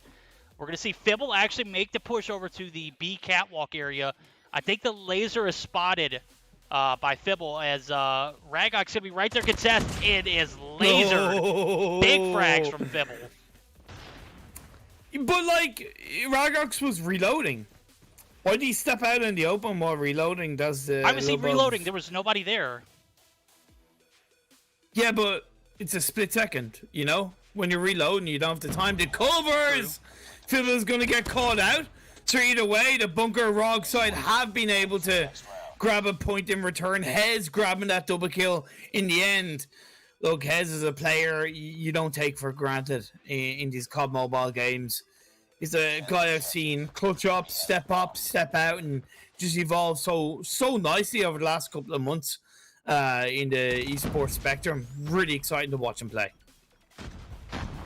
Yes, indeed. The Fennec received a massive buff mid-season. It is an absolute animal. On this map, I would expect a little bit more from both teams. At the moment, I only see Hez, and we see some Bison action, some Locust action, and the AS Val, which is also one of those guns I'm excited about seeing. Holger being used by Fibble. He's going to take some shots on Pana, who has found himself in the same position Ragox was in earlier. Now he's going to reposition and repeat that same angle. Bomb is going to be made, pushed from this top side. Minute left on the clock. Plenty of time for the guys over VusionZ. Gotta give credit to Taku, to be fair. I'm genuinely not a fan of snipers in this map. I know when you're the attacking side, you have the ability to kind of manipulate and control and technically make use of that sniper, but I really think he's done a great job of allowing his team to grab these first point in their favor. Turns around and grabs another kill as well. Ragox with the triple kill! Bro! Oh! He would not have been able to do that if he had a sniper out. Instead, we see him pick up the AS Val, and bro should be using the AS Val from now on. That was a phenomenal cleanup from him. 3 frags in the round. Bunker ROG Esports back on top. It's part of why I highlight about the weirdness of rocking a sniper as a defending side at least. But Hez picks up a kill. We also saw Nev find a double, and now Fusion are getting tested. They're getting very heavily tested and somewhat outplayed by this Bunker ROG side, finding their groove, feeling the movement as Maven with the ASL gets caught out. Nice play by Pana. RZM is now left on his own, not even the bomb in his hands in a 1v3. It's still possible, and across Summit will do that. Hez walks into the bullets of RZM. The amount of pre-fire RZM, Hez should have been aware of that, but maybe he thought RZM was going to stop firing for a split second, but that was not the case. Nice play by RZM as the last player standing for his side. We've got 2 snipers left alive. Ragox and Pana, have no fear. They have picked up secondary weapons. The Holger, but Pana with the slide snipe. 3-1 in favor of Bunker ROG Esports. RZM trying to get the contest up top. Not going to be successful. And again, I look like I'm going to be proved wrong in this search and destroy, as Bunker ROG looking pretty decent right now after that first round blunder. Yeah, it's honestly, they've just, you know, as round and round throughout this game, they've become more aggressive. And I think it's right way to play as the defending side in this map. Right, it's small, so you can move around as a team quite effectively. They traded 1 apiece for the time being as Ragox finds Taku with that one. Looks for another one. He does get it in the end, not without taking damage, so has to disengage away. At the end of the day, damage is done. Fibble's left on his own. Nowhere to run, nowhere to hide. Nev takes him out. The bomb is going to be, of course, defused quite nicely. Bunker ROG Esports looking pretty flawless after that first round. 4-1 sides flip. We'll see their attacking strategies. We're going to see if Ragox and Pana opt to keep the snipers. It looks like they are not going to be changing. So I know you were mentioning you weren't interested in seeing the 2 snipers in the defending side. Now we got the attacking side. Like, hey. Not interested is, you know, like, you know, I'm always interested to see you come through as Bricks finds a kill on the RZM, but yeah, let's see if the double sniper will work. Maven DRH in hand. What are you doing, my guy? That is not a gun we've seen a lot of. I was thinking maybe like a, I don't know, maybe a Fennec, bro. I'll keep throwing it out there. The gun is just absolutely OP. 5-1 match point for BK ROG Esports. The boys over at VusionZ. Potentially 6-1ing this situation. Going to be tough for them to come back on as they're on the defense. They kind of can take it a little more conservatively, if you ask me. They don't necessarily need to push that top control area, as we saw multiple players get dropped early. We're going to see how they bounce back, and it looks like RZM is just back and forth on top of this box. Okay, I call him perfect timing. Yeah, like, to me, there's just too much separation from the Fusion players. You know, it's a small map. Like, look at this, picked off one by one. Right, Milkbeard, then Fibble, and now a third. Where's the teamwork from Fusion, right? Where's the return? Where's the counter frag? Absolutely nothing coming out from them in this round. Absolutely nothing indeed. RZM going to be left on his own as he never left spawn. At one point, I saw him jumping from one box to another. I said it was going to be a 2-1, and I might still be right. BK ROG Esports might be able to pull off this matchup. Pana going to go down as RZM picks up one. It's a 1v3. Going to make his way to the B site. Has covered it graciously. Nev going to be spotted. Nev going to be taken down. That was an interesting push. I was not necessarily in agreement to that. Hez! Get lasered! Okay! Bricks! Oh my god, I thought Bricks was going to choke that. RZM, credit where it's due. He tried. Definitely did try, and that's why I highlighted him individually as a player for the side of VusionZ, even though we didn't have that game one. But as we head into game 3, watch out for what he can do. Definitely a few missed opportunities for Fusion. And the side of BK ROG, they evolved quite nicely in their level of aggression. The result speaks for itself though. 6-1. BK ROG looking solid. Are indeed, and as I was saying, Ragox just hasn't been in his groove lately. He proved me wrong there. 10-3, clutches that 3-piece at the end of, I believe it was round 4. What a standout performance from him. Get some help from Hez, Bricks. Just overall, collectively, a great game for BK ROG Esports. As we are moving on to our first game 3 of the day in our second series of the day. So, wait. Verdict. I'm waiting. It's our first game 3 of the season. Of the official season. Well, we've been robbed, bro. We've only seen 2 games here. Yeah. Yeah, but yesterday's games. Not yesterday, Thursdays, yeah. It was 2 Thursdays across the board, correct. Yep. Okay, Ronan, go away with your technically game 2. Technically, you're throwing. That's all I'll say. Yeah, absolutely awesome stuff. Nice to see finally our kind of first game 3, and we're even graced with the presence of Denominate in chat. Verdict. Denominate is in our chat. Like, how? We got a celebrity in the building, and he's a mod too, bro. Denominate absolutely killed it. If you guys haven't seen it. Can I have your autograph, Denominate? Please. Can I have your autograph? Will you sign my hand, Denominate, please? I don't have a piece of paper. I don't keep paper on my desk. I don't know why. I'm a bot. I should. Everything I put is... At any rate, if you haven't checked out Denominate's channel, please give him a follow right now, because dude is killing it on the spawn. We had a watch party last night for the NA Masters, and afterwards, they absolutely killed it in the spawn. Coach Zem image. Yeah. Go back, if you haven't watched it, watch the VOD. As a matter of fact, go back and watch all the VODs of the spawn, because it is literally full with some of the juiciest stuff I've seen in the COD Mobile esports area. So check him out. Check out his VODs for the spawn. And if I'm not mistaken, it's every Monday and Thursday night. I saw Matt put in chat, there's going to be one tonight. If I didn't catch it. No, it's no. It's tomorrow night. Okay, gotcha. So it's Monday and Thursday on his channel exclusively. You're gonna get live content from him and Zem. The duo itself is just an absolutely OP one. So I know that we were talking about getting on there together. I would absolutely love it. ImPERium and myself being on the spawn would denominate, dude. That would be a blast. It would be blasting. Look at this guy denominating saying I'm just a caster, just like you. I'm not a caster. You think I'm a caster?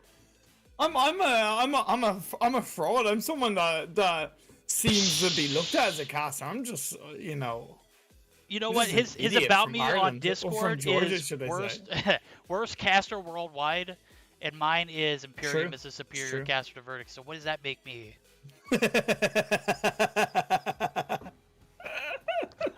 Your worst caster in this galaxy? Yeah. You know what? I'll take it. That is going to be my new about me. I'll put it on Twitter too. Make it official, right? If it's not on Twitter, it's not official, bro.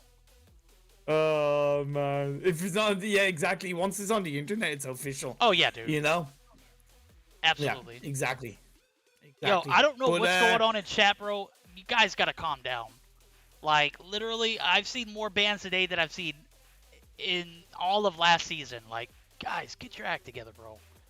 Come in here, treat each other with respect. I don't care. Yeah, exactly. Yeah. Daddy, chill. Come on, guys.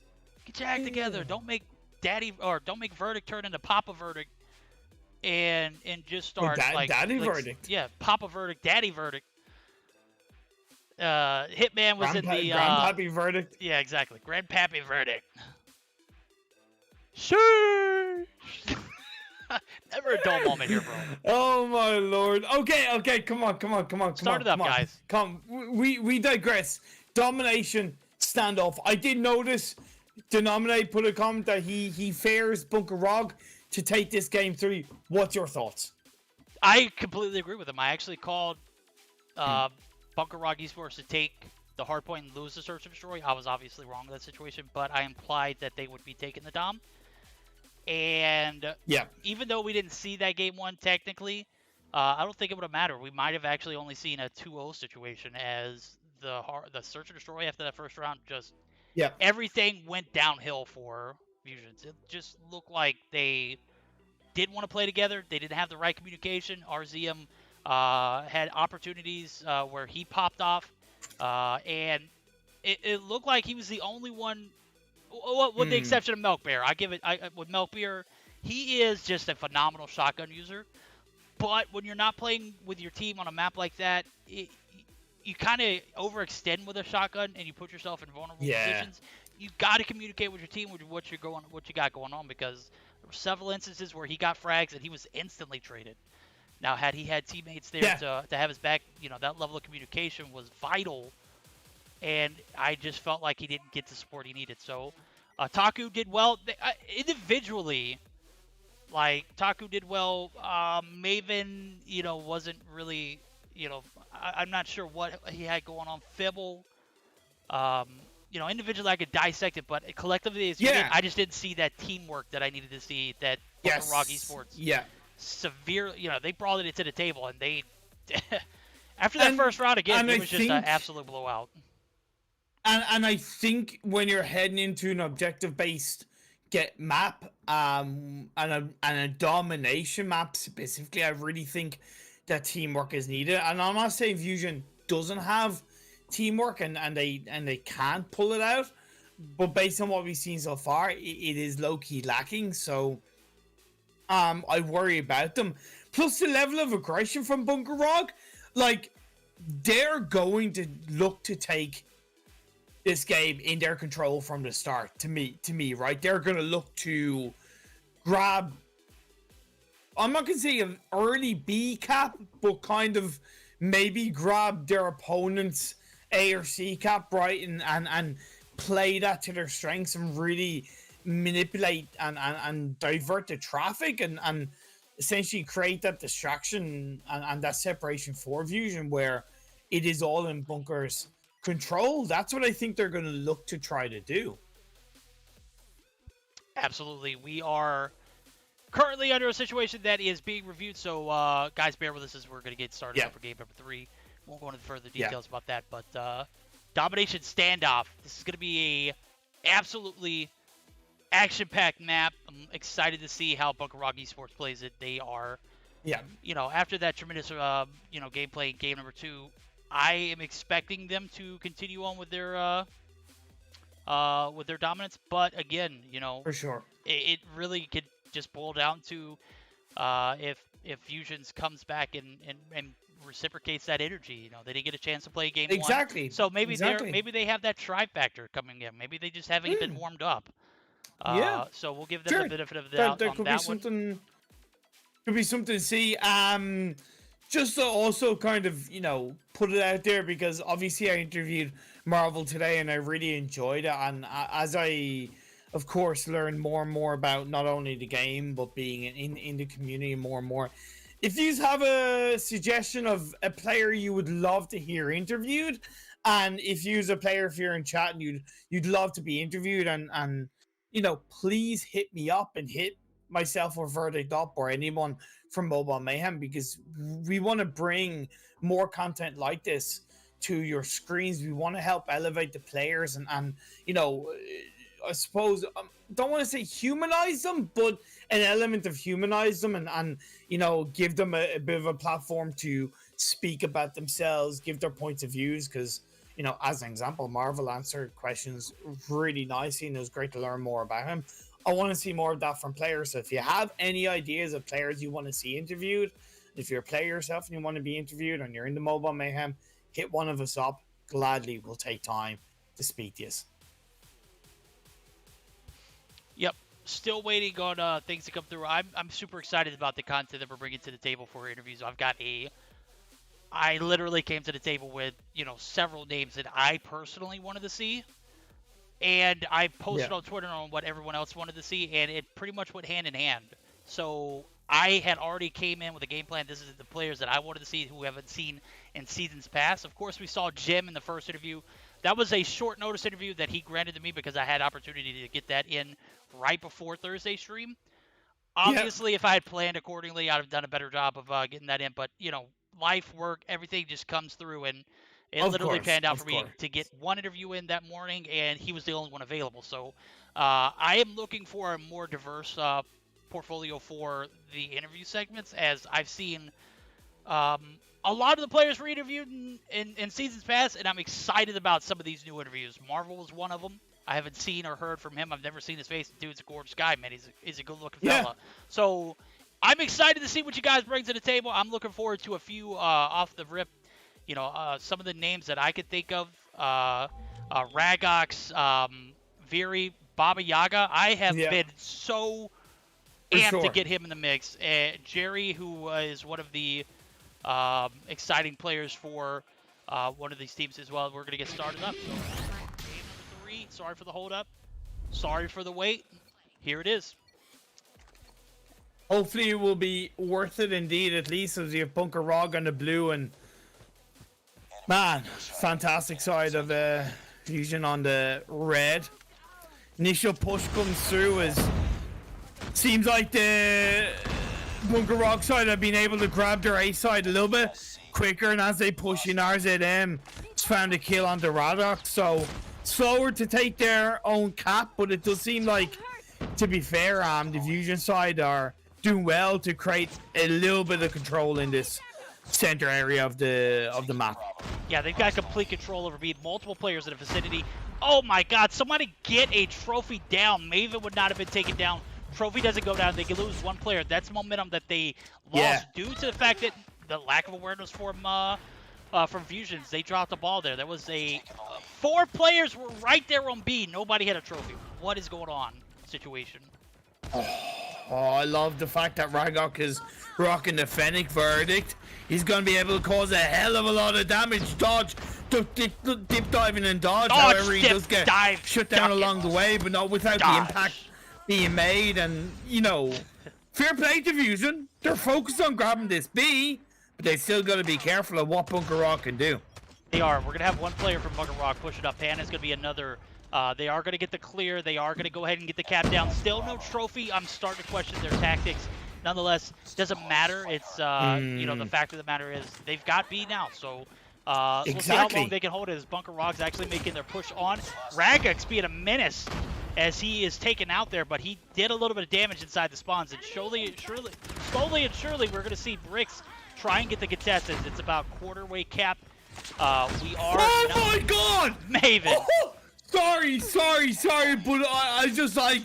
Milk Bear just absolutely slammed his way through and then Maven with the double kill. It was actually perfect. I'm sorry, I didn't mean to react that well, but it was so beautiful. And this is all part of, to be fair, how controlling Fusion have been in the first part of this domination. It's really good to watch. Yeah, I'm excited. I'm seeing a lot of different gunplay being used.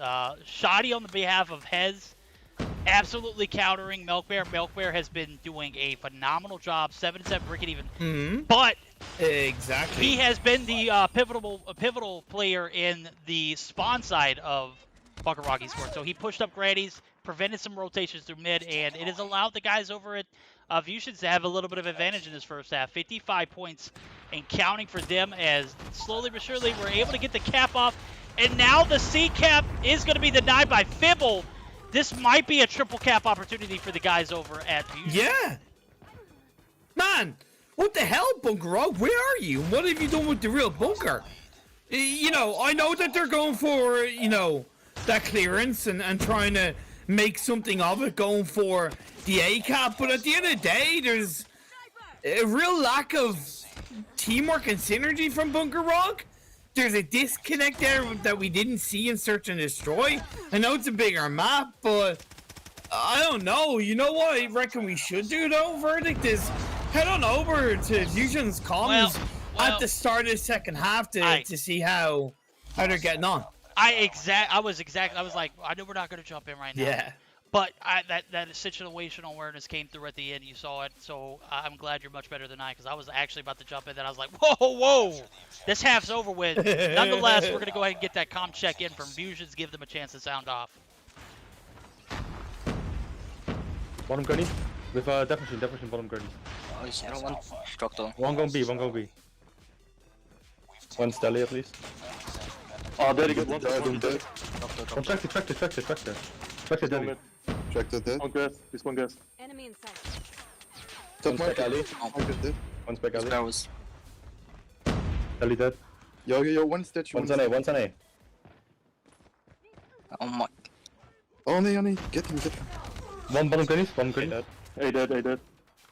Hostile hunter-killer drone inbound. Hunter-killer drone deployed. Be advised. Two going B. With def machine on middle. Dead. Nice. On B. One CT going A. Sentry top market. One A. Oh, One Got A. One gas. Garden. Two garden. Mid car. They're going B. Nice Fibble. Tractor. And Sentry is top market. Sentry top market. It's fine. So I hung in there a little bit longer, and I'm glad I did, because there's a little bit of panic on that B cap. But they held themselves collectively together and were able to prevent it for now. About 50% left. Bunker pushing it one by one. This is not the kind of domination second half you want.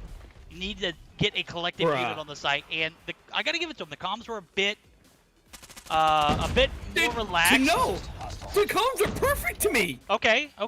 I was expecting you to say, hey, you know what, these guys need to be maybe sounding like off. a little bit emotionless, but to me, like, every single call out was clear, right? They weren't talking over each other. It was like, here. When they did need to get a little bit kind of here, it was there, but that meant that moment stood out, right? And that was so, honestly, I could have listened to those comms for so much longer. It was beautiful to me, Verdict. Really, genuinely spot on comms. Oh, Fibble coming through, preventing the triple cap. Yeah. That is clutch. And now the C side actually going to be taken. No, it is going to be stopped there, as I believe it was Nev who was able to spoil the C cap for VusionZ. Mayhem going to be spotted here mid courtyard. This is a super close matchup. 108.95. Nev now spawning gas station. That is not going to put you in a position to triple cap. Nonetheless, all you need is 2 to keep this game in point. You should be able to cap it. It's not getting out of hand. Now B side going to be pushed by VusionZ. This is a back and forth thing. If VusionZ can secure the C cap or B cap, Fibble going to get the trophy system down a little late, but the snipes from Ragox on the top market side, or was that Pana? I'm not 100% sure. What a clutch kill there, taking out that player on B. Yeah, I think gotta give credit to Bunker ROG. They are playing a lot more connected. There's still a level of separation there, but I do believe that the communication and the synergy is a lot stronger in this one.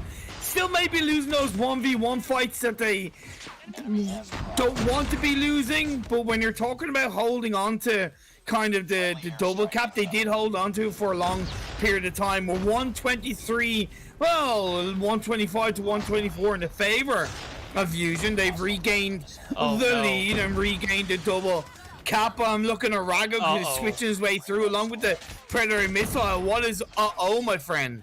Is the A cap and C cap comes through for Bunker ROG Esports. Now, I don't see... Okay, the good thing... Oh, no, this is a bad thing. They're spawning gas. They are going to get early control of C, which is a good sign, but they need to make their way to B site.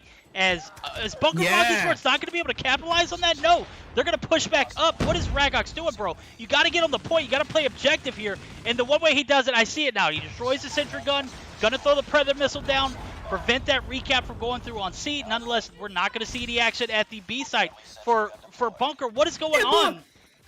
It's 145. You've got time to set something up. I'm not saying, don't get me wrong, be proactive, but you can't be like that proactive. You do have to be reactive. And my lord, as much as Vusion played extremely well, that was still a missed opportunity for Bunker ROG to take that game 3. You know what? After that first half, I thought the boys over at Bunker, or the boys and girls over at Bunker, as I did get word, Brixa is a female player. We have 2 female players in the EU comp scene competing at this high level capacity. Absolutely love it. Yeah. And what a game 3 that literally could have gone either way. But the composure from Vusion's just absolutely on point. They played very well together in this domination. Yeah. Much different than we saw in the Search and Destroy. And they proved me wrong. They win the series 2-1. Yeah. They did. What a way to end the day. They proved both of us wrong. To you, Fibble stood out in that one though. 31-14, 8 captures. The guy was monumental in his team grabbing that game. Cannot argue with it. And even though Milk Bear had a 17-24 deficit, still I saw his impact in the team's result. And really, it was overall a great team performance. Was it thrown by Bunker ROG? Yeah, partly. But let's be fair, that first half lead that Vusion laid out for themselves, that was the setup. So even the comeback from Bunker ROG, as solid as it was, leaving it too late, taking one too many risks, so to speak, or however you want to put it, backfired, and Vusion played that very nicely. They did. They even ended the game with a triple cap. I cannot express how much. I mean, the Search and Destroy to the domination, literally a night and day performance from Vusion's. They came through in the clutch. They take game number 3 on the backs of a very well played domination on standoff. I could not have painted a better picture for them in that situation. The awareness was on point. Everything was on point. Their call-outs, as you expressed, were emotionless. Yeah, I love that. I love that. When you're able to take away, sure, emotion, it also leads to passion and whatnot. You see the passionate gameplay. But when you're emotionless, you don't get the raging. You don't get the, man, what the hell is going on situations in VC. You're cool, calm, and collective, and that's exactly how they played. The domination was very well executed. They played to the level of competition that they needed to. Kudos to VusionZ. They proved verdict wrong in this series, and I'm excited to see how their Mobile Mayhem season pans out for them as we're taking a look at the standings now. If you're coming in chat and you're joining us a little late, Yeah, we're not going to see Nova play today. They actually won on a DQ as they are going to be in the lead with Tragik none the less 40 points for both of them. Oxygen, Stamina, XOXO going to be right there in a tied position for a 20 point. VusionZ earned their 15 points very well. Bunker ROG Esports gets their 5 for their Search and Destroy win. Anarchy, Aphelion, and Ultima. We'll expand on that a little further on. Anarchy obviously wasn't able to get anything on the board today. Aphelion forfeiting as they do not have players to produce. Yeah, I mean, if you're seeing it, we had 2 forfeits. Obviously, we can't control that, but we were still able to fill the stream with a lot of content. If you weren't able to see the Marvel interview, it was absolutely marvelous. ImPERium and Marvel, I am looking forward to rewatching that and actually getting an opportunity to sit down and listen in, because I was literally back and forth so much that I didn't get a chance to listen. Yeah. I skimmed through it earlier and it was just absolutely juicy from what I watched. I'll rewatch the stream and see how it went. I'm looking forward to the interviews at ImPERium and whoever he's interviewing moving forward in the future. For sure, bring it on. I want to interview more and more players, to be fair, so I'll look get the content for you folks and be able to highlight more faces within the European COD mobile scene. Again, 2 series tonight. It wasn't the best, but the games are good. We had our first game 3 series. Can't argue with it. It was a real back and forth overall. And all things considered, not a bad Tuesdays of games. Bring on Thursdays games. Fair, bring on Thursday's broadcast, because I think there's leading into the Masters playoffs as well. I think there's going to be a level of using Thursday's games just to maybe prepare mentally wise a bit stronger, but there's also going to be that element when it comes to Thursday's games of maybe trying to hide a couple of strats where teams seem to be so like cautious about of not revealing too much. So we could see a couple of different play styles come in on Thursday's games.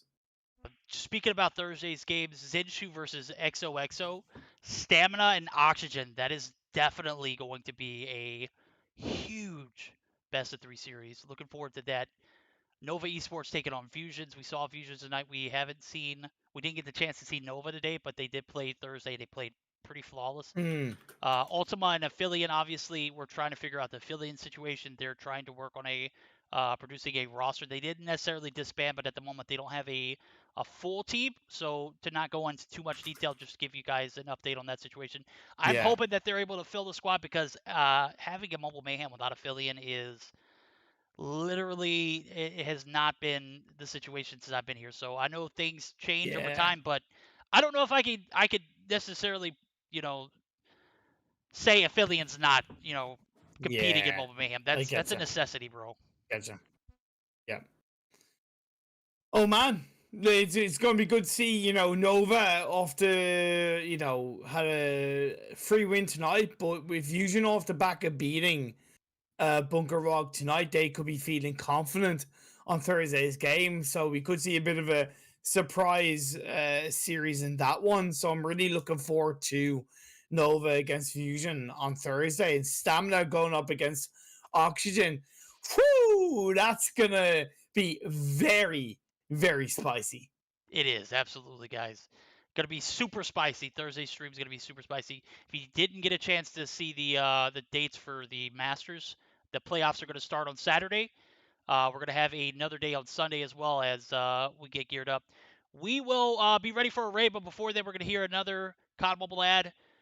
Don't go anywhere. We will go ahead and raid. I'm not sure who we are gonna raid. I'll figure it out by that time. It should be about a minute and a half for me. That's gonna do us for today. Thank you guys for stopping by. Thank you for the admins, Fandus, Ronan. You guys are OP.